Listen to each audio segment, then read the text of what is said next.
Baik. Bapak Ibu yang dirahmati oleh Allah, pada kesempatan malam hari ini kita akan membahas urgensi dari komunikasi terapis. Pentingnya seorang terapis itu bisa berkomunikasi. Nah, di sini kenapa saya itu selain menjadi seorang terapis, saya juga menjadi seorang public speaker. Saya selalu mengajak orang-orang untuk belajar public speaking. Karena memang basic saya dulu sebelum menjadi seorang terapis itu adalah seorang public speaker, seorang MC, seorang pembawa acara. Kemudian begitu terjun menjadi seorang terapis, alhamdulillah kemampuan itu sangat berguna sekali. Kemampuan itu sangat benar-benar menunjang kinerja saya sebagai seorang terapis, karena ternyata tidak sedikit pasien-pasien kita, klien-klien kita yang pada saat datang kepada kita itu sembuh bukan karena diterapi, justru sembuh karena berbicara, berkomunikasi, curhat dengan kita gitu. Yang akhirnya minimal bebannya terangkat, bebannya tersalurkan, unek-uneknya terluapkan, dan akhirnya menjadi salah satu solusi bagi kesembuhan para pasien-pasien tersebut. Dan itulah yang menjadikan kenapa saya lebih sering stay di klinik. Saya bisa saja membuat berbagai macam acara di luar gitu ya, membuat berbagai macam acara di tempat-tempat lain. Klinik saya berikan kesempatan kepada para karyawan saya, kepada para asisten saya untuk stay di situ. Tapi ternyata itu tidak efektif. Lebih efektif kalau saya ada di klinik. Kenapa? Karena tidak justru sebagian besar pasien-pasien itu ingin langsung diterapi oleh saya. Padahal cara saya menerapi dengan cara asisten saya menerapi itu relatif sama, bahkan mungkin asisten saya lebih bagus gitu. Ya, mungkin asisten saya lebih bagus, lebih nyaman, sentuhannya lebih enak gitu ya, karena kan itu masalah rasa gitu ya. Ada yang sentuhannya dirasa nyaman, ada yang sentuhannya dirasa membuat rileks gitu, ada efek relaksasinya, ada yang sentuhannya kasar, sentuhannya keras gitu, macam-macam gitu. Nah, mungkin asisten saya ada yang lebih lembut, ada yang lebih nyaman sentuhannya dibanding saya gitu ya. Tapi tidak sedikit klien-klien itu hanya ingin diterapi oleh saya. Bukan karena cara saya menterapi, tapi ternyata cara kita berkomunikasi, cara kita berbicara antara saya dengan pasien itu lebih nyaman ketika mereka meluapkan emosinya, lebih nyaman ketika mereka mengeluarkan unek-uneknya. Akhirnya, walaupun udah jauh-jauh, kemudian saya nggak ada, di pertemuan berikutnya minta ketemu lagi dengan saya gitu. Padahal saya tidak menjanjikan apa-apa. Saya belum pernah kepada pasien saya menjanjikan akan sembuh kalau dengan saya, tapi kalau dengan yang lain tidak bisa sembuh. Enggak. Saya tetap selalu bilang bahwa wa idza maridtu fa huwa yaskin. Ya. Dan apabila aku sakit maka dialah Allah yang menyembuhkan gitu. Saya selalu bilang gitu kepada klien-klien saya. Tapi banyak klien saya yang enggak, saya pengen sama Kang Asep aja. Ya. Tadi bukan karena yakin bakal sembuh, tapi karena nyaman ketika kita berbicara gitu. Nyaman ketika kita berkomunikasi. Itu poin penting bagi seorang terapis. Nah, makanya saya selalu mengajak kepada para terapis itu, yuk kita belajar public speaking. Kenapa? Karena public speaking itu adalah dua kata yang berasal dari kata public dan speaking. Apa itu? Public itu umum, speaking itu berbicara. Jadi berbicara kepada umum sebetulnya gitu ya, bukan bicara di depan umum, tapi berbicara kepada umum. Nah, siapa umum yang dimaksud tadi? Pokoknya orang di luar kita. Bukan self talking, bukan berbicara kepada diri sendiri, tapi public speaking, berbicara kepada umum. Umum di sini ya orang lain gitu. Boleh jumlahnya 1 orang, boleh jumlahnya 2 orang, boleh 10 orang, 100 orang, 1000 orang, 10.000 orang, 100.000 orang, dan seterusnya. Boleh. Yang penting kita tidak berbicara kepada diri kita sendiri. Yang penting kita berbicara kepada orang lain. Itu yang dinamakan public speaking. Nah, makanya seorang terapis pun perlu menguasai ilmu public speaking supaya komunikasinya bisa lebih nyaman dengan pasien-pasiennya. Ya. Jadi sekali lagi, kenapa komunikasi itu, kenapa public speaking itu urgent, penting bagi seorang terapis, karena memang seorang terapis itu, apalagi terapis rukiah ya, itu bukan cuma ditunggu terapinya, tapi ditunggu konselingnya. Bagaimana kita bisa memberikan konseling yang baik kalau kita dalam berkomunikasi pun belum baik. Orang mendengarkan kita ya ketika menyampaikan sesuatu karena mereka itu tertarik dengan cara kita berbicara. Beda kalau kita cara berbicaranya biasa-biasa saja, cara berbicaranya bahkan tidak menarik, sebagus apapun materi yang kita sampaikan, sebagus apapun konseling yang kita berikan kepada pasien kita, itu hasilnya nihil. Karena apa? Cara menyampaikannya kurang baik. Tapi kalau kita menyampaikannya dengan cukup baik, walaupun yang kita sampaikan itu sebetulnya mereka udah tahu gitu. Contoh, saya sering memberikan rekomendasi atau memberikan resep kepada pasien itu setelah dibekam, setelah diruqyah, itu dengan herbal-herbal yang sebetulnya ada di tempatnya mereka gitu, di dapurnya mereka. Sering sekali. Tapi begitu mendengar saya yang menyampaikan, mereka langsung, oh ternyata pakai itu bisa. Emang sih saya udah pernah dengar, tapi nggak tahu kalau caranya seperti itu. Contohnya gini, ada orang yang darah tinggi. Ada orang yang darah tinggi, saya berikan resep herbal dengan bawang putih campur madu. Ibu, tensi darah ibu itu 180, Bu. 180/100. Ini sudah terlalu tinggi, Bu. Saya belum berani membekam karena ini khawatir hipertensinya maligna gitu. Biasanya ibu berapa? Biasanya kan 140. Oke, berarti kalau seperti itu, ini hipertensi maligna. Ini hipertensi yang terjadi sekaligus. Makanya ibu jangan dibekam dulu, tapi silahkan ibu konsumsi bawang putih sebesar ibu jari gini, campur 2 sendok madu, campur 1 gelas air, di blender semuanya, Bu. Di blender semuanya, diminum 1 kali sehari saja setelah sarapan. Insya Allah darah tingginya akan turun. Oh gitu. Ternyata caranya, soalnya selama ini saya cuma dengar bawang putih campur madu, tapi nggak tahu caranya gimana. Nah, jadi kan yang kita sampaikan sebetulnya tidak hal yang baru gitu. Hal yang sudah mereka ketahui, tapi ya karena cara kita mengkomunikasinya cukup baik, maka alhamdulillah pasien tersebut bisa menerimanya dengan baik dan akhirnya menjadi salah satu solusi yang terbaik juga gitu. Itulah urgensinya seorang terapis itu bisa public speaking, bisa berbicara di depan umum. Ya, termasuk nanti ya Kang Kiki, insya Allah pada saat camp, ya tim camp, insya Allah kami dari LKHI mewakili LKHI, saya bersama Kang Kiki dari Komunitas Tribun Nabawi, insya Allah akan melaksanakan Tribun Nabawi camp. Mudah-mudahan bisa terlaksana dengan lancar sehingga kita bisa menebarkan syiar Tribun Nabawi ini dengan cara yang baik, dengan cara yang baru. Jarang sih kita mengadakan pelatihan-pelatihan Tribun Nabawi dengan cara camp seperti itu, jarang. Memang sudah ada beberapa kali untuk materi ruqyah, cuman kalau untuk bekam, untuk herbal itu masih jarang. Makanya mudah-mudahan ini adalah gebrakan baru. Makanya kemarin waktu di-share ke grup pagi ya, alhamdulillah antusiasnya cukup baik ya. Banyak yang mengapresiasi, mudah-mudahan juga bisa nanti bisa dibantu share oleh para terapis-terapis yang ada di grup tersebut. Ya. Baik. Oke, selanjutnya saya akan lanjutkan ya tentang komunikasi terapis. Nah, urgensi komunikasi terapis ini adalah pertama untuk diagnosa. Kenapa untuk diagnosa?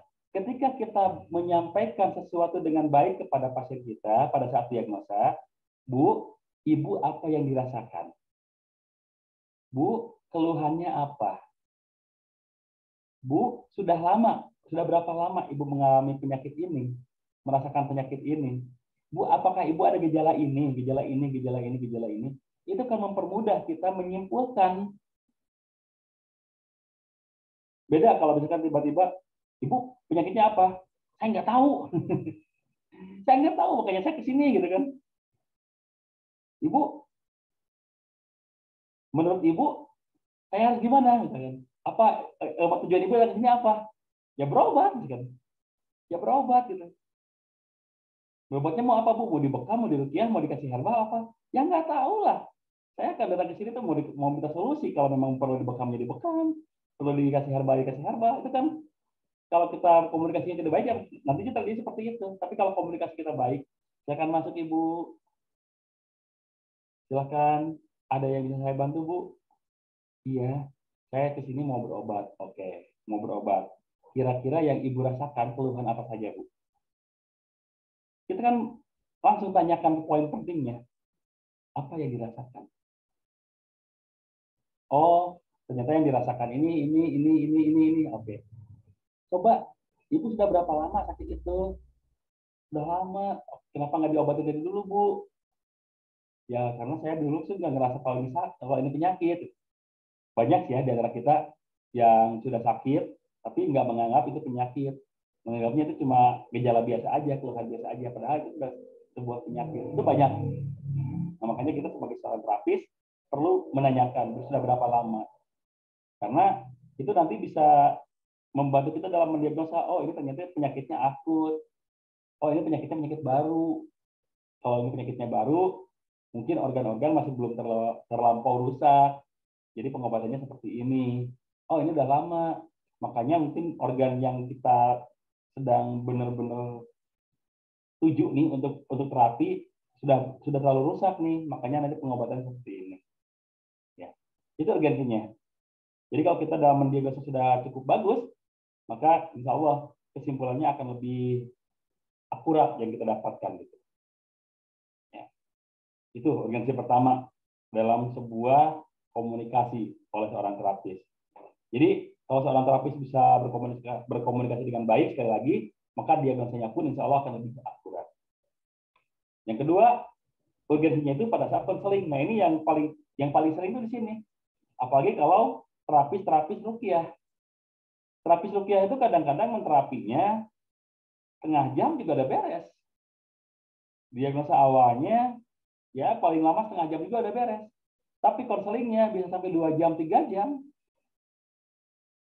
Saya sering mengalami itu gitu. Apalagi kalau saya diundang ke rumah pasien tersebut gitu. Saya diundang ke rumah pasien tersebut.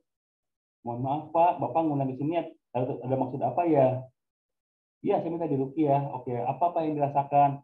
Berceritalah beliau tentang keluhan-keluhannya, tentang gejala-gejalanya. Saya sambungkan dengan ciri-ciri gangguan jin yang pernah kita pelajari sama-sama ya.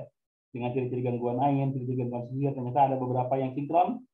Berarti cara penanganannya seperti ini. Oh, ini akibat gangguan sihir nih, maka ruqyah untuk mengatasi sihir yang kita gunakan. Oh, ini karena gangguan jin nih, maka ruqyah untuk mengusir jin yang kita gunakan gitu. Oke. Kita ruqyah, ya paling setengah jam udah beres, bacakan ayat Al-Qur'an, juga tidak terlalu banyak, tidak terlalu tidak terlalu variatif bacaannya, mungkin yang sudah kita familiar aja, yang sudah biasa kita bacakan aja gitu ya, minimal Al-Fatihah, ayat kursi, trikul ya, muawwidzatain, Al-Ikhlas, Al-Falaq, Anas. Yang kita bacakan itu mungkin. Terus bereaksi ekstrim misalkan. Ya karena reaksinya ekstrim, kita pun tidak mau kan sampai pasien kita kecapean, sampai pasien kita kelelahan. Kita perbaiki mungkin fisiknya dengan mungkin disadarkan dulu. Nah, setelah sadar itu biasanya justru terjadilah konseling, terjadilah tanya jawab, diskusi. Pak, saya harus gimana? Pak, penyebabnya apa? Kita jelaskan sudah mungkin, karena kalau untuk masalah ruqyah itu ya sensitif ya. Kalau untuk ruqyah itu sensitif. Kadang-kadang bisa mengakibatkan hubungan orang lain dengan orang itu menjadi tidak baik. Oh, ibu sepertinya kena sihir. Wah, siapa yang menyihir saya? Walaupun saya bilang nggak tahu, ya. Mohon maaf Bu, saya nggak tahu siapa yang menyihir ibu, karena kalau saya sampaikan kemudian salah, itu bisa mengakibatkan malah terjadinya apa namanya suudzon, malah terjadinya adu domba misalkan seperti itu. Walaupun saya bilang seperti itu, tapi tetap si ibu punya pemikiran, jangan-jangan si Anu, karena selama ini si Anu yang sepertinya benci kepada saya. Padahal belum tentu juga gitu. Ya. Makanya dalam konseling itu penting kita bisa menyampaikan sesuatu dengan tepat. Nah, supaya bisa menyampaikan dengan tepat inilah seorang terapis itu perlu bisa memberikan pemahaman yang baik, cara bicara yang baik, public speaking yang baik. Ya. Bagaimana public speaking yang baik? Pertama, seorang terapis yang menguasai public speaking itu akan mendengarkan terlebih dahulu. Jadi dia itu tidak langsung menyampaikan, tapi dengarkan dulu, ya, dengan antusias, dengan respon yang bagus, dengarkan aja dulu. Baru kita tarik kesimpulan dan kita sampaikan. Nah ini pentingnya seorang terapis itu punya kemampuan public speaking adalah ini dalam diagnosa dan dalam konseling, penting ini. Ya. Kemudian fungsi dari kita bisa berkomunikasi dengan baik, bisa melaksanakan public speaking bagi seorang terapis. Yang pertama itu adalah untuk dakwah. Kenapa? Karena kita itu adalah praktisi Tibbun Nabawi. Kita itu adalah seorang terapis Tibbun Nabawi. Maka yang kita sampaikan itu adalah harusnya pesan-pesan hikmah. Yang harus kita sampaikan itu adalah motivasi-motivasi yang menuju ke arah kebaikan gitu. Motivasi positif yang berhubungan dengan spiritual. Contohnya, kita merekomendasikan bekam. Yang pertama kali kita sampaikan apanya? Nilai dakwahnya, bahwa bekam itu sunnah. Terkait nanti ada khasiat, yaitu adalah hikmah atau keberkahan dari bekam itu sendiri gitu. Tapi yang paling penting kita sampaikan bahwa bekam itu adalah sunnah. Begitu kita menyampaikan dalilnya, begitu kita menyampaikan berbagai macam keutamaannya, maka di situ poin dakwah kita sudah tersampaikan. Dan itu hanya bisa tersampaikan dengan baik ketika kita mampu menguasai ilmu public speaking. Ya. Jadi penting seorang terapis itu mempunyai kemampuan dalam berbicara. Jangankan terapis deh, ya. Jangankan seorang terapis, seorang umum pun gitu ya, itu penting menguasai ilmu public speaking. Contohnya, kita ketika melamar istri kita, ya, itu kan pasti kita harus menggunakan bahasa yang tepat. Walaupun mungkin calon mertua itu tahu bahwa kita akan melamar, tapi kalau kita cara menyampaikannya tidak tepat, mungkin akan membuat image-nya berubah. Makanya karena banyak yang tidak bisa menguasai, akhirnya mewakilkan kepada ustadz, mewakilkan kepada tokoh-tokoh masyarakat, tokoh agama, contohnya seperti itu ya. Kenapa? Supaya begitu disampaikan kepada pihak calon mertua, itu sudah benar-benar terpahami, tersampaikan pesannya. Jadi lebih tepat. Nah, makanya sebagai seorang pribadi pun, sebagai seorang individu pun, itu perlu bisa menguasai kemampuan public speaking. Itu untuk melamar calon istri ya dulu. Untuk melamar pekerjaan pun seperti itu. Ya. Untuk melamar pekerjaan pun seperti itu. Kalau kita tidak menguasai public speaking, begitu ditanya oleh HRD, misalkan ditanya oleh calon atasan kita, pasti bingung menjawab. Walaupun jawabannya sudah ada di otak kita, walaupun jawabannya sudah ada di dalam pikiran kita, tapi karena kita tidak tahu cara menyampaikannya, maka begitu ditanyakan, kadang-kadang jawabannya suka kemana-mana. Gitu. Dan akhirnya peluang kerja yang harusnya kita dapatkan malah terlewatkan hanya karena kita tidak menguasai ilmu public speaking itu. Makanya public speaking itu penting. Apalagi kita seorang terapis yang memang dibutuhkan nasihatnya, dibutuhkan solusinya oleh lebih banyak masyarakat, maka seorang terapis itu adalah seorang public speaker yang memang harus menguasai ilmunya. Insya Allah di pertemuan-pertemuan selanjutnya nanti saya akan share bagaimana cara berbicara yang baik. Mungkin sudah ada beberapa yang pernah ikutan ya seminar public speaking saya gitu ya. Mudah-mudahan kalau yang sudah pernah ikutan bisa diamalkan ilmunya. Karena ilmu public speaking itu adalah ilmu amal, ilmu yang bisa kita kuasai kalau kita benar-benar mengamalkannya. Walaupun literasi kita kurang, walaupun perbendaharaan kata kita kurang, tapi kalau kita sering mengamalkannya, insya Allah itu akan mengalami perkembangan. Beda dengan ilmu pengobatan seperti yang kita jalankan sekarang. Kalau ilmu pengobatan, walaupun kita mengamalkan setiap hari, gitu ya, walaupun sudah dari jauh-jauh hari kita mengamalkannya sudah bertahun-tahun yang lalu, terjun ke dalam bidang ke dalam bidang pengobatan itu sudah bertahun-tahun yang lalu, puluhan tahun yang lalu misalkan, tapi kita tidak pernah membaca literatur, maka akan stagnan. Ilmunya segitu-gitu aja, kemampuannya segitu-gitu aja. Beda dengan public speaking. Kalau public speaking walaupun tanpa membaca lagi, tanpa menambah literatur lagi, tapi kemampuannya akan meningkat. Apalagi kalau ditambah dengan latihan, ditambah dengan upgrading ya, penambahan wawasan, penambahan literatur, penambahan perbendaharaan kata, itu kan lebih maksimal lagi. Beda dengan tadi pengobatan. Kalau pengobatan harus ya, tidak bisa tidak, bukan ilmu amal, soalnya teorinya pun penting gitu. Saya aja kalau tidak mengikuti upgrading dari LKHI, misalkan tidak mengikuti kegiatan-kegiatan upgrading, ya stagnan, tidak bertambah keilmuan tentang bekamnya, tidak bertambah keilmuan tentang herbalnya gitu. Makanya alhamdulillah selalu ada upgrading sehingga ya minimal merefresh. Kalau yang memang sudah lupa, kalau memang yang belum tahu, jadi tahu. Ya. Itu agensi fungsi dari bisa berbicara di depan umum, bisa berbicara atau bisa menguasai public speaking bagi seorang terapis.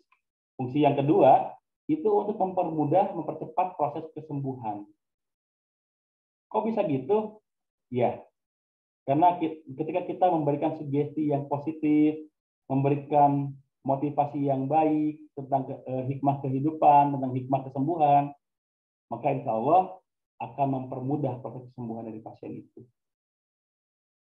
Ada orang yang kena penyakit jantung, kenapa Bu? Iya, saya sakit di dada kiri, tangan kanan, telapak tangan saya sering berkeringat, mudah capek, berdebar juga jantung saya itu mudah berdebar. Wah, ibu punya penyakit jantung. Bukannya sembuh, si ibu jadi stres. Mungkin penyakit jantungnya yang asalnya baru stadium 1-2, begitu disampaikan seperti itu oleh terapis, bisa langsung meningkat signifikan. Ya. Tapi ketika kita bisa berdialog dengan baik, bisa berkomunikasi dengan baik, ibu yang bisa dirasakan apa? Saya sakit dada, mudah capek, kemudian ada sesak juga, telapak tangan saya sering keringetan. Oh, itu sebetulnya Bu nggak terlalu bermasalah sih, cuma ada sedikit permasalahan sama kinerja jantung, tapi insya Allah bisa disembuhkan. Bagaimana cara menyembuhkannya? Pertama, tadi ibu perbanyak sedekah, ibu perbanyak zikir, tenangkan kolbunya, jangan terlalu terbawa emosi, jangan terlalu mengumbar amarah. Yang keduanya, perbaiki jantungnya dengan mengkonsumsi jantung pisang, dan berbekam di titik yang berhubungan dengan jantung. Maka insya Allah proses sembuhannya bisa dipercepat, Bu. Mendengar gitu kan si ibu jadi punya motivasi lagi nih. Yang tadinya memikirkan sakitnya, jadi berubah mindsetnya, jadi memikirkan bagaimana caranya sembuh, dan itu akan mempermudah proses kesembuhan. Beda kalau kita hanya berpikir, wah ibu sakit, ibu sakit, ibu sakit, terus si ibunya berpikir seperti itu juga, oke saya sakit, saya sakit, saya sakit, maka proses kesembuhannya akan lama. Beda ketika kita motivasi, insya Allah akan sembuh Bu, insya Allah akan sembuh Bu, proses penyembuhannya akan berlangsung cepat. Ya, silakan dipraktekkan deh kepada pasien-pasien kita. Berikan sugesti positif kepada para pasien kita, para klien kita, supaya apa? Supaya punya motivasi positif juga klien-klien kita. Karena bisa dibangun hanya dari diri sendiri, bukan dari orang lain. Ya, rasa kepercayaan diri itu hanya bisa dibangun oleh diri sendiri. Orang lain hanya bisa memotivasi. Nah, itulah kita sebagai terapis hanya bisa melakukan itu, maka lakukanlah yang terbaik. Jadi sekali lagi, fungsi dari urgensi atau pentingnya seorang terapis itu bisa melaksanakan public speaking, berbicara yang baik, adalah untuk mempercepat proses kesembuhan. Dan yang ketiga, untuk menambah atau meningkatkan intensitas kunjungan, seperti tadi yang saya ceritakan ya, banyak sekali kunjungan pasien itu hanya ingin ditangani oleh saya pribadi. Walaupun ada asisten di tempat saya, tapi mereka lebih ingin diterapi oleh saya secara langsung. Bukan berarti saya lebih jago menterapi, bukan. Bukan berarti saya lebih mahir dalam menterapi, juga bukan. Tapi mereka merasa nyaman ketika berbicara dengan saya.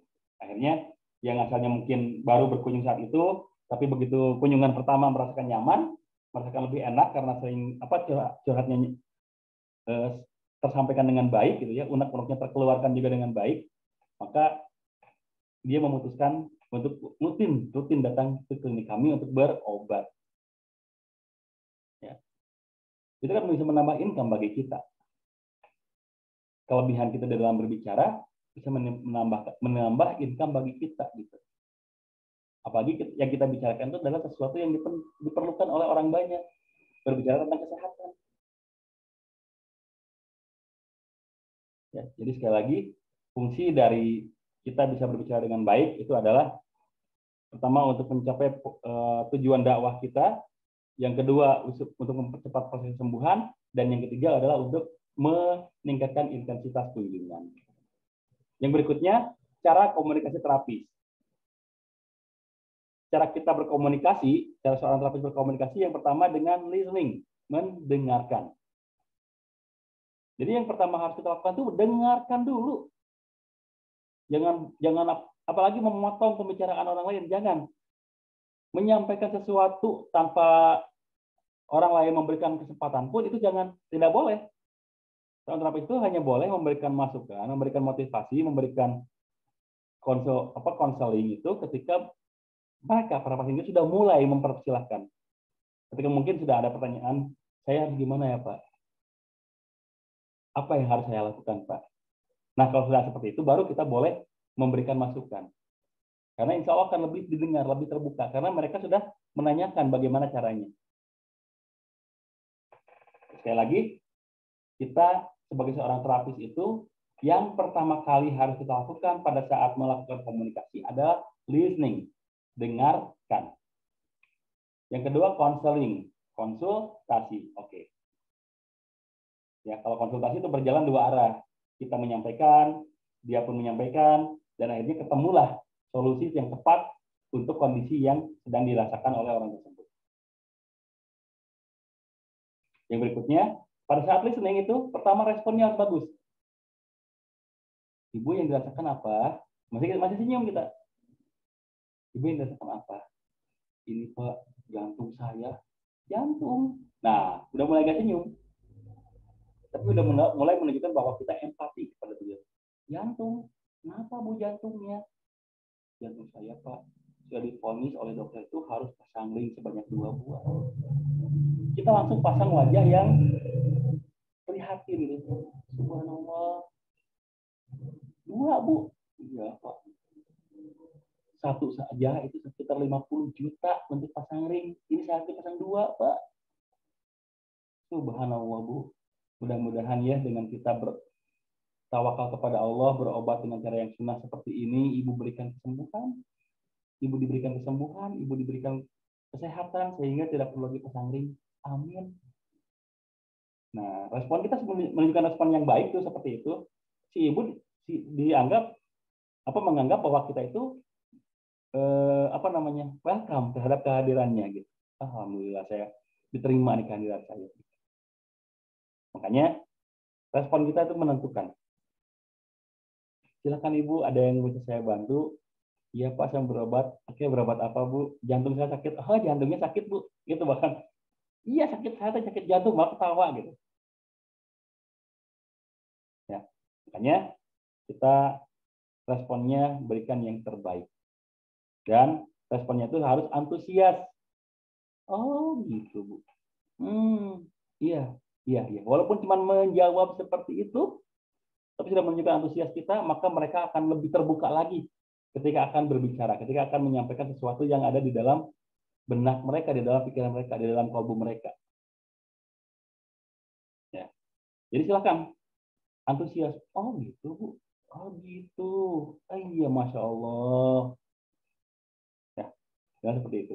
Itu hanya sedikit menunjukkan respon yang antusias. Contohnya seperti itu gitu. Boleh dengan cara yang lain. Kalau misalkan kita menggunakan bahasa Sunda, laras pisang Ibu, laras, seperti itu gitu, nggak apa-apa. Yang jelas kita memberikan respon yang tepat saja kepada pasien kita gitu, ya.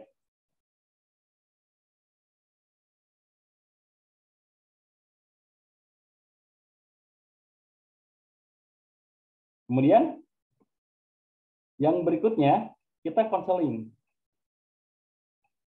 ya. Konseling itu kita memberikan motivasi, memberikan solusi, dan yang paling pertama kita berikan adalah konseling secara spiritual. Apa itu konseling secara spiritual? Konseling yang diberikan untuk memotivasi kalbunya, memotivasi spiritualnya supaya lebih dekat kepada Allah. Karena begitu dia mendekatkan diri kepada Allah, maka dia itu semakin mendekatkan tawakalnya. Ketika semakin tawakal, maka insya Allah itu akan mempercepat proses kesembuhannya.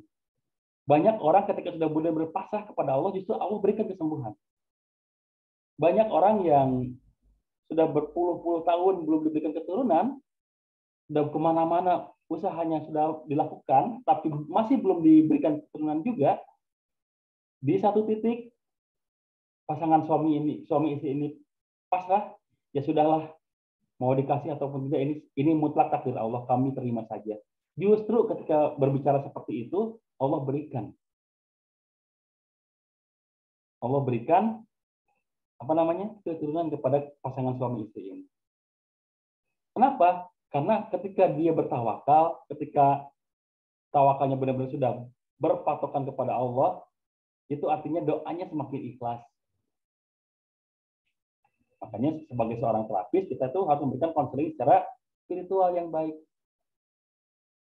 Yang berikutnya baru kita memberikan efek placebo. Nah, efek placebo itu apa? Insya Allah kita akan jelaskan di next slide ya. Saya akan baca chat dulu nih. Ada yang masuk?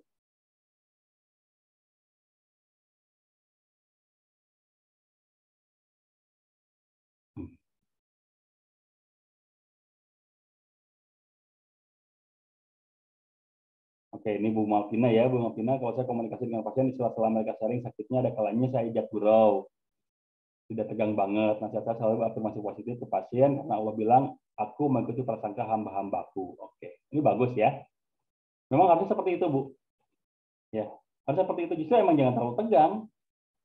Pasien itu datang kepada kita sudah dengan kondisi yang tegang dengan penyakitnya, sudah yang dengan mungkin sudah putus asa dengan penyakitnya. Kalau kita kasih tegang lagi, ibu penyakitnya apa? Saya diponis sama dokter itu kanker. Wah, Bu, kanker ya? Udah berapa lama, Bu? Udah kurang lebih sekitar 5 tahun yang lalu. Wah, udah lama banget. Kenapa nggak dari dulu, Bu? Berobat ke sininya. Kenapa nggak dari dulu, Bu? Bukan itu, gitu. Bukan itu. Kadang-kadang memang perlu juga candaan, tapi tetap ya kita harus memperhatikan juga. Kalau saya pribadi gitu ya, dengan orang-orang yang baru dikenal, saya tidak langsung memberikan candaan karena khawatir sense of humor kita itu beda dengan orang lain. Mungkin bagi saya ini lucu, tapi bagi orang lain mungkin justru malah menyinggung, itu yang perlu kita perhatikan juga. Tapi memang bergurau, mengajak lebih santai itu juga penting. Karena dengan kita santai, hormon endorfin keluar, itu bisa memperbaiki pola pertahanan tubuh kita. Insya Allah itu akan lebih bagus, lebih mempercepat proses penyembuhan. Apalagi dengan memberikan afirmasi positif tadi dan pesan hikmah bahwa Allah itu sesuai dengan prasangka hamba-hambanya. Itu luar biasa.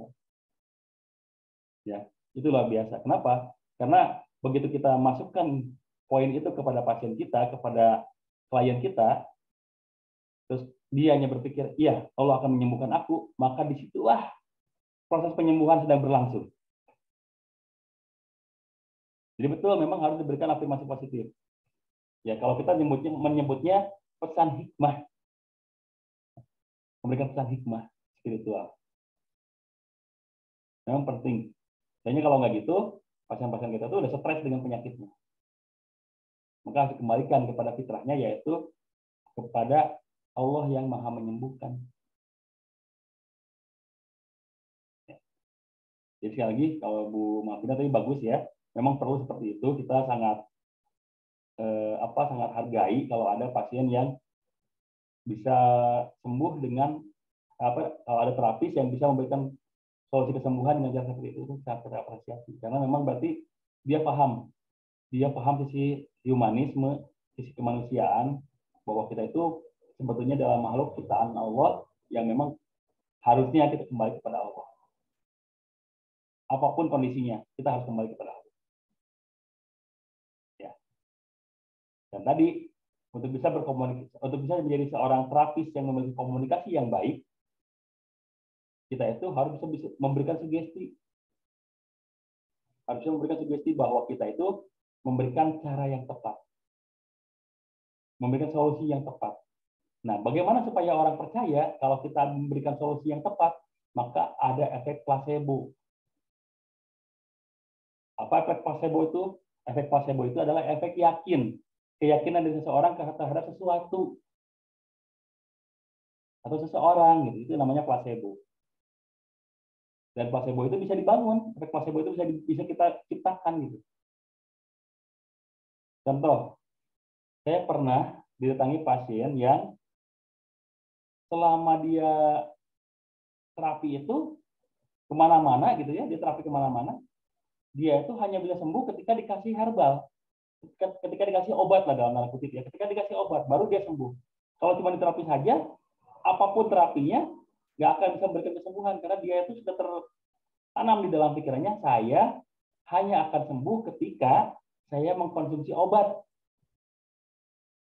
Itu sudah saya pahami, oh ini si bapak ini kayaknya seperti itu nih. Maka waktu itu saya ambil cangkang kapsul kosong ya, saya beli banyak kan dijual di toko-toko obat ya, di apotek-apotek, di toko-toko kesehatan. Saya ambil cangkang kapsul, saya isi tepung. Saya isi tepung, kemudian saya berikan kepada bapak tersebut, Pak, ini obat untuk penyakit bapak. Diminum, seketika itu dia merasa, iya lebih baik, iya lebih nyaman. Kenapa? Apakah tepungnya yang menyembuhkan? Bukan. Tapi karena pemikirannya, dia sudah yakin kalau itu obat diberikan oleh seorang ahli, maka dia yakin akan bisa memberikan kesembuhan. Akhirnya dia proses kesembuhannya benar-benar terasakan. Gitu. Jadi dinamakan efek placebo ya. Jadi ada keyakinan dari seseorang terhadap sesuatu atau orang lain. Yakin gitu bahwa dengan yang dia sampaikan itu atau yang dia berikan itu adalah sesuatu solusi yang memang dia butuhkan. Nah, seorang terapis perlu memiliki efek placebo kepada pasien-pasiennya. Bagaimana itu bisa terbentuk? Efek placebo bisa terbentuk ketika, nah, saya buka dulu kolom chat nih.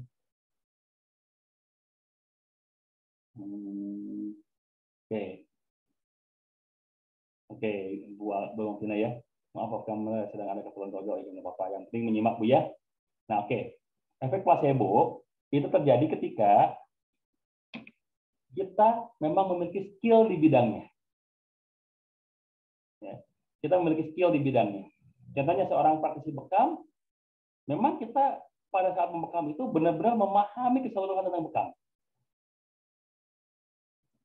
Cara bekamnya benar, titik bekamnya tepat, efek setelah bekamnya pun diberikan pemahaman kepada pasien-pasiennya, kemudian tentang fungsi bekam, tentang segala sesuatu tentang bekam diberikan dengan tepat juga, disampaikan dengan tepat juga, maka orang itu akan berpikir bahwa skill kita itu memang tepat sebagai seorang pembekam. Begitupun untuk metode lain, untuk herbal, tahu herbal yang tepat untuk satu penyakit itu apa, gitu. Kemudian tahu efek samping dari herbal itu apa, dan kita sampaikan di depan pasien kita, di depan klien kita, maka itu akan menimbulkan efek placebo. Kenapa? Ya karena nanti akan menimbulkan bahwa orang itu yakin, ya ini adalah orang yang tepat untuk menyembuhkan penyakit saya. Untuk mengobati penyakit saya maksudnya. Kalau untuk menyembuhkan, tetap Allah ya. Tapi untuk mengobati penyakit saya ini, ternyata orang yang tepat. Karena begitu saya lihat skillnya mumpuni di bidang ini. Oh ternyata dia pembekam yang handal, pengalaman sudah sangat jauh. Titik-titik yang diberikan pun tepat. Memberikan penjelasannya bagus juga nih. Akhirnya dia yakin, oh iya. Pak, Bapak sakit apa? Apa yang dirasakan, Pak? Saya sama dokter divonis ini penyakit kolesterol katanya. Oh, oke. Kolesterol itu kadar lemak darahnya berlebihan, Pak ya. Iya, benar kata dokter itu. Terutama trigliseridnya, Pak ya. Iya, betul, betul, Pak, betul. Nah, untuk membekam titik kolesterol, ini ada titik ini, Pak. Salah satunya titiknya misalkan di katifain, di bahu, dan di di belikat. Nah, kenapa di situ, Pak? Iya, karena kadar kolesterol berlebih itu adalah di dalam darah, Pak. Dan darah yang paling banyak mengendap itu di bagian terlebar tubuh kita, yaitu di bahu, Pak. Itu bahu adalah bagian terlebar di tubuh kita yang menjadi kubangan dari darah kita, gitu, darah-darah rusak kita, yang apalagi yang mengandung banyak kolesterol. Makanya dibekami di situ. Nah, kalau yang di belikat, kenapa? Untuk memperlancar sirkulasi darah dari jantung. Supaya apa? Supaya kadar kolesterol yang mengendap di pembuluh darah itu hancur ketika sirkulasi darahnya lancar. Beda kalau sirkulasi darahnya tersendat, tersumbat, itu akan membuat orang itu aliran darahnya terlambat juga gitu. Sehingga kalau ada penyumbatan di pembuluh darah itu tidak hancur. Kita berikan pemahaman itu kepada pasien kita, maka pasien akan menganggap, iya, ini orang yang tepat nih, pembekam yang tepat untuk mengatasi penyakit saya. Ya. Jadi untuk bisa membangun placebo effect itu, kita perlihatkan skill kita kepada pasien kita. Tuh. Yang kedua, knowledge. Pengetahuan kita pun harus kita perlihatkan kepada pasien kita. Jadi jangan sampai kita itu begitu didatangi oleh pasien kita atau kita mendatangi pasien kita hanya ngobrol seputar bekam saja, hanya ngobrol seputar pijat saja, hanya ngobrol seputar herbal saja gitu temannya. Jangan, coba ngobrol yang lain, yang lagi up to date, yang memang semua orang lagi sekarang bahas, atau mungkin beberapa sub tema bahasan yang sebetulnya kita nggak paham-paham amat, tapi minimal kita tahu luarnya gitu. Sehingga si pasien kita tuh menganggap, wah ini adalah terapis yang serba tahu. Padahal kita nggak mungkin mengetahui semua hal. Ya, nggak mungkin kita mengetahui semua hal. Pasti ada yang kita tidak kuasai, ada yang tidak ketahui, itu pasti satu keniscayaan. Karena setiap manusia itu tidak mungkin mengetahui segala hal. Tapi mungkin bisa mengetahui lebih banyak hal ketika dia mau belajar. Makanya knowledge kita harus tingkatkan terus-terusan. Dengan apa? Dengan membaca, dengan update terhadap berita-berita, mungkin dengan memperhatikan media sosial, tapi bukan untuk stalking status-status orang lain yang nggak jelas ya, tapi untuk mendapatkan informasi, oh ternyata yang lagi trending sekarang itu ini. Itu knowledge kita pun harus tingkatkan supaya apa? Supaya orang itu bisa memiliki keyakinan kalau kita itu adalah orang yang memang memiliki pengetahuan yang tepat. Ya, bukan cuma ilmu yang dimiliki saja, tapi untuk ilmu-ilmu lain pun dia memiliki pengetahuannya, apalagi untuk ilmu yang memang sedang digeluti gitu. Contohnya gini, kalau kita diajak ngobrol politik, nyambung, diajak ngobrol sosial, nyambung, diajak ngobrol tentang musik, tentang olahraga, nyambung juga. Apalagi ketika diajak ngobrol tentang bekam, ya jelas karena itu memang bidang saya gitu sebenarnya. Maka orang lain itu akan merasa lebih nyaman ketika berbekam atau diterapi oleh kita. Ya. Itu yang akan meningkatkan placebo effect. Yang ketiga, yang bisa meningkatkan placebo effect itu adalah experience, pengalaman. Biasa, tidak sedikit ya pasien yang menanyakan, Pak, sudah berapa lama buka klinik di sini? Pak, sudah berapa lama Bapak melaksanakan terapi ini? Pak, sudah lama Bapak menjadi pembekam? Itu sering sekali tanyakan. Saya jawab, baru 1 tahun, Pak. Orang masih agak ragu. Wah, baru 1 tahun berarti masih belajar. Baru 2 tahun, Pak. Oh iya, berarti masih belajar. Udah 10 tahun, Pak. Baru yakin. Ya. Walaupun memang kadang-kadang orang yang 1 tahun bisa saja pengetahuannya, pengalaman skillnya, knowledge-nya bisa lebih banyak, lebih tinggi dibandingkan orang yang pengalamannya 10 tahun kalau dia tidak update. Bisa saja seperti itu, cuma di masyarakat kita itu lebih cenderung menghargai orang yang sudah terjun lebih lama. Gitu. Senioritasnya lebih dihargai. Ya. Terus bagaimana dong kalau saya yang baru-baru? Oke, walaupun kita baru, makanya di poin yang pertama dan kedua kita harus tingkatkan, harus maksimalkan.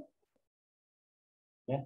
Poin pertama dan kedua kita maksimalkan, knowledge-nya maksimalkan, experience-nya maksimalkan, jangan sampai kita kalah di pengalaman, kalah juga di skill dan di wawasan gitu. Makanya harus ada poin plus. Kalau kita pengalamannya kalah, oke, kita tingkatkan di skill dan di knowledge-nya, di skill dan wawasannya. Baik, sampai sini barangkali di antara Bapak Ibu ada yang mau bertanya dulu tentang urgensi atau pentingnya kita memiliki pengetahuan atau memiliki kemampuan bisa berkomunikasi dengan baik terhadap pasien-pasien kita. Silakan. Izin bertanya, Sad. Boleh, Kang Kiki.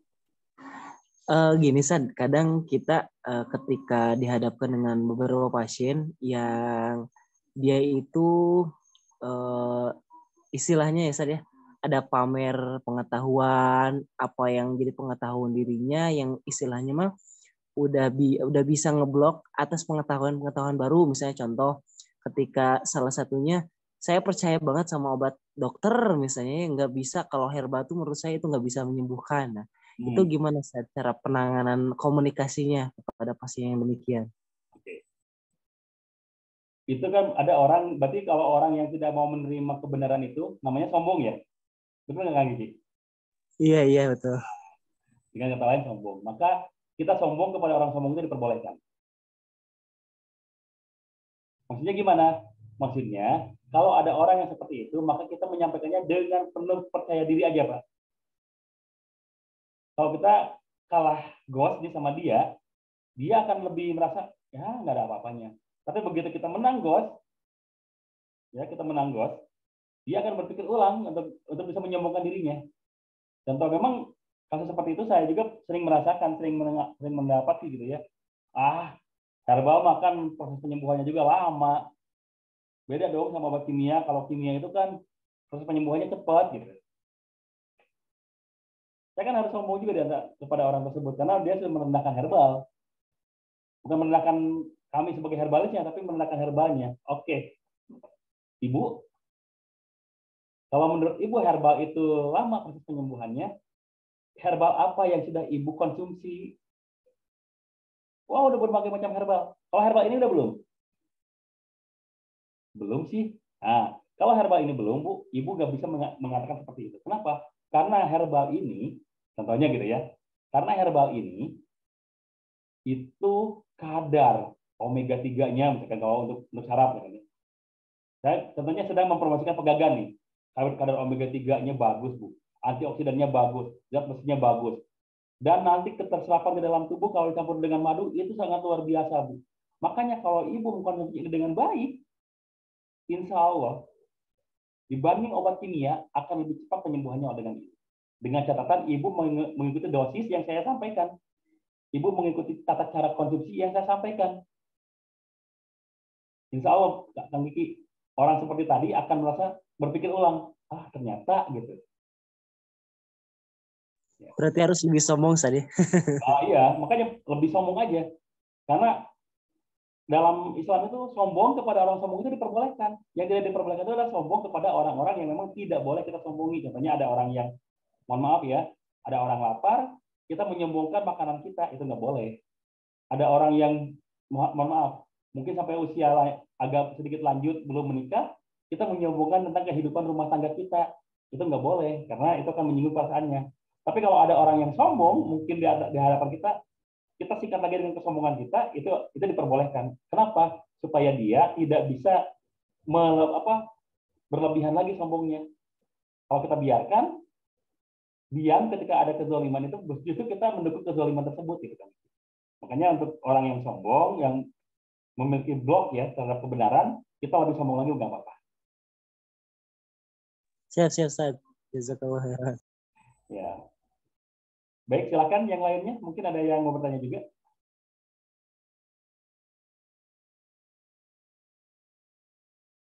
Alhamdulillah ya, sekarang kita hanya berempat, tapi bukan berarti, walaupun cuma berempat, bukan berarti kita mengurangi kehusuan, mengurangi keseriusan kita dalam belajar. Saya walaupun cuma yang satu yang masuk, tetap saya akan sesuai dengan jadwal gitu. Kecuali kalau kondisi seperti kemarin ya, kondisinya sakit, ya memang itu qadarullah, kita jangankan untuk bisa untuk duduk di seperti ini gitu. Saya waktu Zoom sama Kang Kiki pun masih di kamar gitu, belum bisa keluar normal gitu.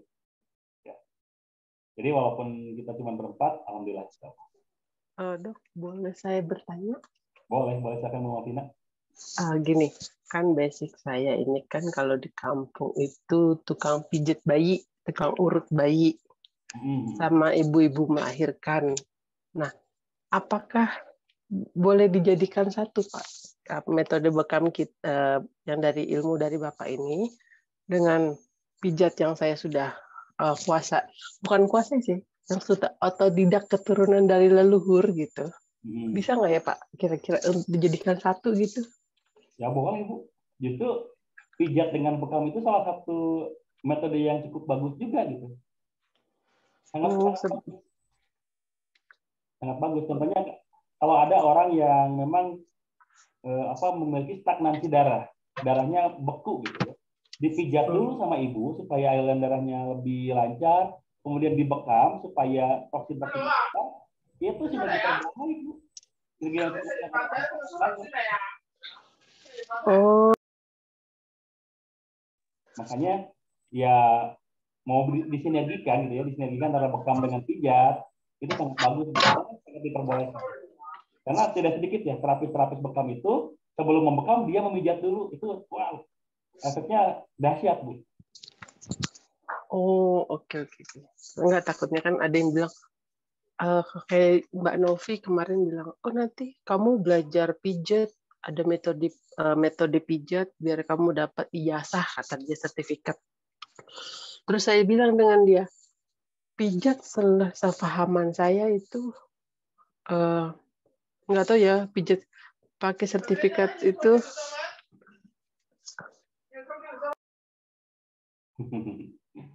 Ya, kalau untuk masalah legalitas memang di negeri kita ini memang terpaku kepada yang namanya hitam di atas putih, terpaku kepada kertas Bu ya memang.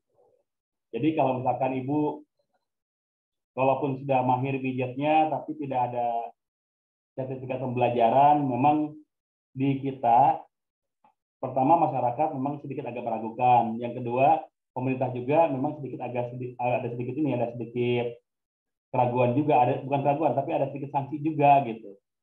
Nah, makanya sih alangkah lebih baiknya walaupun Ibu sudah paham ya untuk menambah wawasan, untuk menambah ya keilmuan juga gitu. Belajar pijat untuk yang apa? Untuk tadi yang ada sertifikatnya supaya apa? Supaya ketika kita mengajukan izin nantinya itu secara legalitas lebih diakui. Oh, ini pijatnya ada sertifikatnya. Oh, ini pijatnya ada disiplin ilmunya gitu. Itu akan lebih mudah di negara kita gitu Bu, di Indonesia ini. Karena kalau nggak gitu, walaupun secara empiris bisa diakui gitu ya Bu ya, tapi tetap yang namanya ilmu kesehatan itu di kita itu masih harus ada legalitas formal berupa tadi sertifikat pelatihan. Bahkan apalagi kalau sertifikat pendidikan yang formal gitu. Jadi itu Bu Malvina ya. Sekali lagi, pijat dengan bekam sangat boleh. Walaupun sinergi terbaik bekam itu ruqyah. Ya, kalau menurut saya sinergi terbaik bekam itu ruqyah. Jadi ruqyah dulu, setelah ruqyah baru dibekam, itu terbaik. Tapi kalau bisa disinergikan dengan pijat ya bagus juga gitu. Disinergikan dengan akupuntur boleh. Yang namanya sinergi pengobatan itu boleh dengan apa saja selama tidak mengganggu kaidah-kaidahnya. Ya. Jangan sampai kita mensinergikan misalkan bekam dengan patah tulang, itu jangan sampai, karena apa? Ya memang tidak pas. Masa orang patah tulang dibekam gitu kan memang tidak pas. Tapi kalau pijat itu masih sangat berhubungan. Pijat itu melancarkan aliran darah, memberikan relaksasi pada otot, sehingga begitu dibekam itu akan lebih maksimal hasilnya. Itu sangat bagus. Dan untuk pijat apakah perlu punya legalitas? Kalau saran saya memang perlu. Walaupun pernah belajar walaupun sudah mengetahui secara otodidak, secara turun-temurun, secara empiris, tapi tetap perlu adanya legalitas formal. Itu ya Bu Malvina ya. Mungkin beliau sedang tidak on sekarang. Silakan, barangkali ada yang masih bertanya.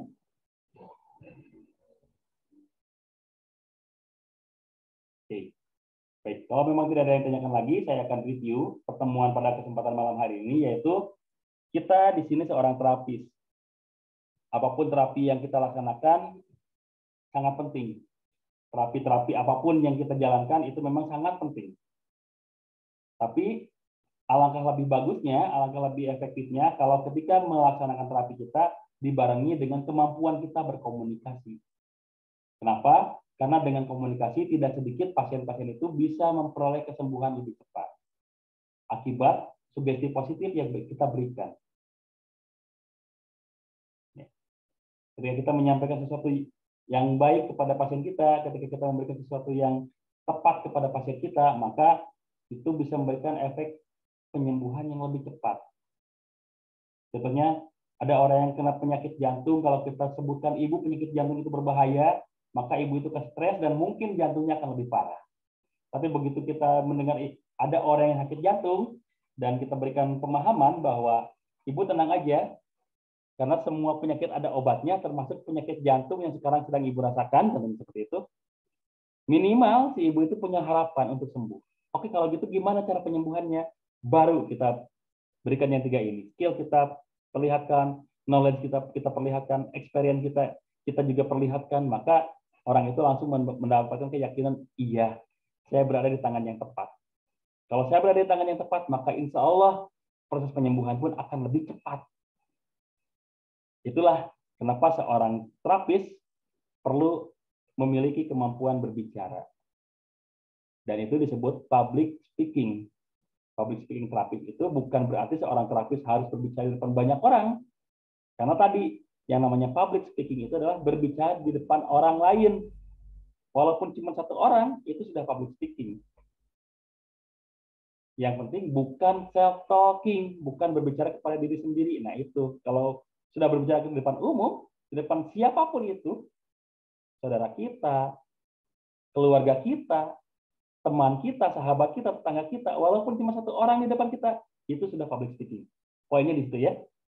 Sekali lagi, seorang terapis itu harus menguasai ilmu public speaking. Baik, jika tidak ada yang ditanyakan lagi, mungkin mohon maaf satu lagi, Ustaz. Oh iya, boleh saya nanti. Gini, Ustaz, biasanya ada beberapa pasien, terutama yang usianya udah lumayan sepuh ya, Ustaz. Kondisinya tuh yang pertama emosionalnya meledak-ledak biasanya.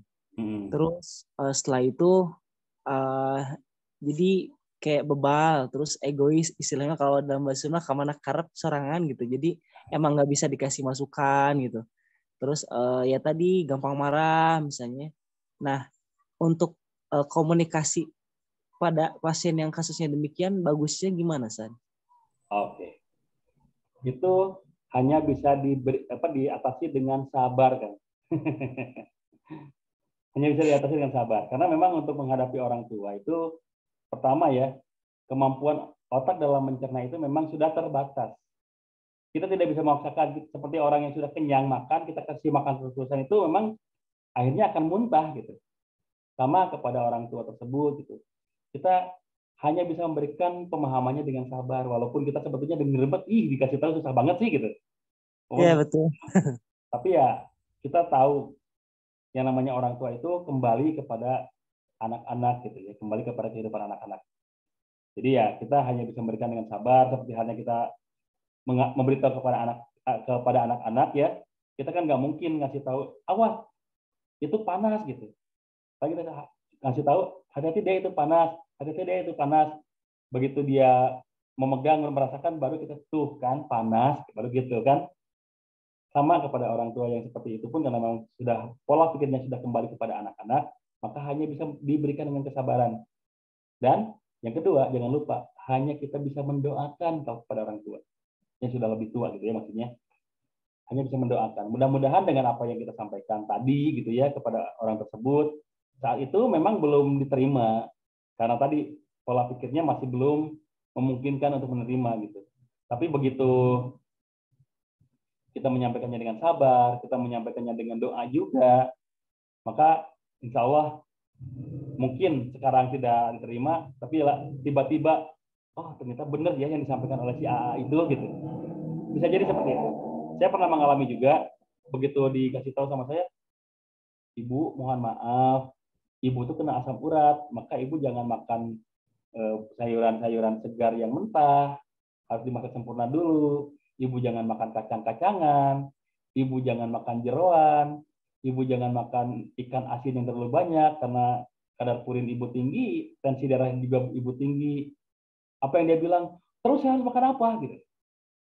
Sambil marah gitu. Terus harus makan apa? Masih banyak Bu yang bisa dimakan. Contohnya ya kalau mau makan sayur-sayuran dimakan sempurna dulu, perbanyak air minum juga gitu. Dan ya kalau misalkan Ibu suka sama daging-dagingan, ya dagingnya diolah secara lebih baik lagi. Kalau memang Ibu sanggup mengolahnya lebih baik, contohnya jeroannya dihindari, makan dagingnya saja tanpa serat gitu. Apa yang baik tanpa lemak gitu dagingnya. Insya Allah bisa Bu gitu. Wah itu susah. ya memang karena ibu sekarang sudah mengalami penyakit, memang lebih susah. Tapi insya Allah kalau ibu mau, itu bisa dijadikan salah satu solusi. Wah susah ribet kan? Ya sudah, kita kan nggak bisa apa-apa. Cuma saya dalam hati berdoa, ya Allah, mudah-mudahan si ibu tersebut nanti dibukakan pintu hatinya untuk menerima apa yang saya sampaikan. Begitu sampai ke rumahnya, dia mungkin berpikir selama perjalanan, iya ya, coba saya masak sayurannya benar-benar sempurna, dimasak sempurna, tidak seperti biasanya gitu. Tidak seperti biasanya saya makan dengan kondisi mentah gitu. Pas dimakan beberapa kali, asam uratnya nggak terasa. Alhamdulillah. Artinya apa? Apa yang saya sampaikan itu tidak diterima saat itu, tapi ternyata beberapa waktu kemudian barulah beliau merasakan dan akhirnya mengakui, ya kok benar. Setelah saya cobain, alhamdulillah sekarang saya lebih baik. Ya, jadi itu Kang Kiki ya. Silakan Kang Kikinya bersabar. Mudah-mudahan apa yang disampaikan Kang Kiki itu tidak diterima saat itu, tapi suatu saat bisa menjadi tambahan wawasan dan diamalkan oleh si ibu tersebut, oleh orang yang lebih tua tersebut, akhirnya ya menjadi solusi. Karena untuk orang seperti itu tadi hanya bisa dilawan dengan sabar kalau orang seperti itu. Beda kalau yang sombong tadi ya. Kalau yang sombong kita bisa berikan timpah dengan kesombongannya. Tapi kalau orang yang seperti itu, karena memang pemahamannya, karena memang kemampuan berpikirnya yang memang terbatas, ya kita tidak bisa memaksakan. Ya, itu kan Kiki ya. Siap, Ustaz. Terima kasih. Oke, sama-sama. Mudah-mudahan bermanfaat.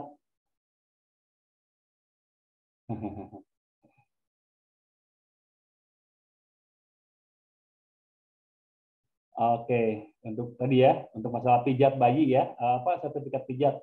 Banyak Bu, asosiasi pijat mengadakan pelatihannya banyak.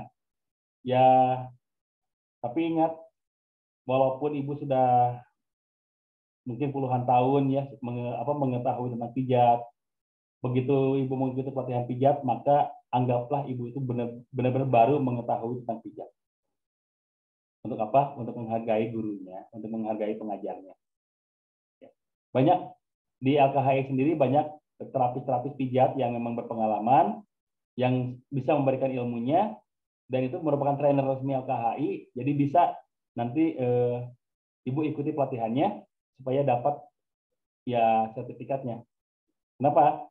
Tadi itu di Indonesia ini, terutama di negara kita ya, itu memang masih terpaku kepada secari kertas.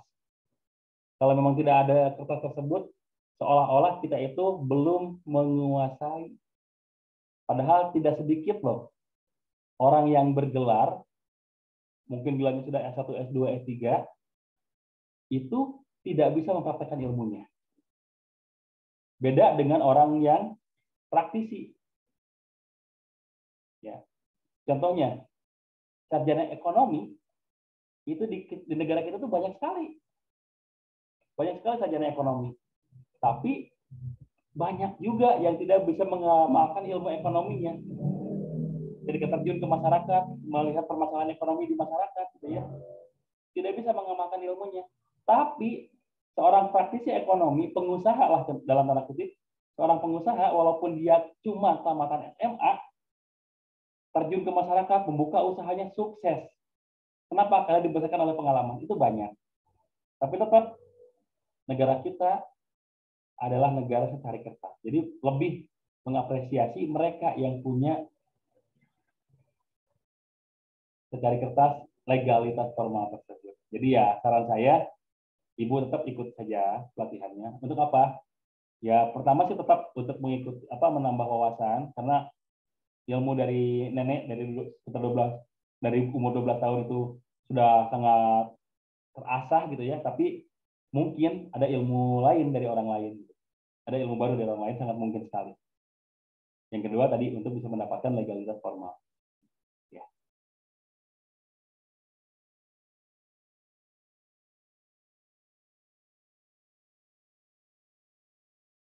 Ya. Ya. Oke. Ya, memang seperti itu Bu ya. Jadi bukan berpura-pura bodoh, tapi kita mengosongkan, seolah-olah sedang mengosongkan kepala kita. Supaya apa? Supaya ilmu yang disampaikan oleh guru-guru kita itu masuk input-input baru ya. Alhamdulillah kalau misalnya sudah seperti itu, alhamdulillah. Saya cuma mengingatkan saja khawatirnya, gitu ya, khawatir kita terlalu merasa tahu, akhirnya ilmu yang disampaikan oleh orang lain gitu ya dianggap seperti hanya lewat saja. Ya alhamdulillah kalau memang sudah seperti itu. Oke, baik. Mungkin untuk pertemuan malam hari ini saya cukupkan dulu sampai di sini, sudah jam 9 ya. Karena kita cuma berempat, tidak terlalu banyak yang ditunggu tadi, tidak terlalu banyak prosesi tanya jawab. Jadi alhamdulillah mungkin sampai jam 9 pun sudah cukup selesai. Insya Allah besok kita di jam yang sama kita bertemu lagi dengan materi tentang pendalaman tentang legalitas tadi ya Bu ya, tentang bagaimana cara mendapatkan STPT, surat terdaftar pengobat tradisional, atau mungkin kalau memang perlu SIPT, surat izin pengobat tradisional, itu bagaimana caranya. Insya Allah kita akan bahas besok. Termasuk kalau kita membangun misalnya klinik pengobatan, rumah sehat, itu apa saja yang diperlukan untuk memanage seperti apa, insya Allah kita akan bahas besok. Dan memang untuk formalnya, besok itu adalah pertemuan terakhir kita untuk formalnya. Tapi bukan berarti silaturahim kita terputus. Grup saya tidak akan bubarkan. Sekali lagi, grup tidak akan saya bubarkan. Jadi barangkali di antara Bapak Ibu ada yang mau bertanya terkait ilmu-ilmu kesehatan, ya di grup dipersilakan untuk bertanya. Insya Allah kalau memang bisa saya jawab, saya jawab. Kalaupun memang tidak bisa saya jawab, ya mungkin ada di antara teman-teman kita yang bisa menjawabnya. Jadi bisa lebih maksimal lagi. Oke, sekali lagi untuk pertemuan malam hari ini saya cukupkan sampai di sini. Mudah-mudahan apa yang saya sampaikan bermanfaat. Mohon maaf jika banyak kekurangan kesalahan karena bagaimanapun saya masih dalam tahap proses pembelajaran. Dan kalau memang ada yang benar, maka itu mutlak Allah yang memberikan kelancaran pada lisan saya untuk menyampaikannya. Itu saja pada kesempatan malam hari ini. Mari kita sama-sama tutup dengan membacakan hamdalah dan doa kafaratul majlis. Alhamdulillahirabbil alamin.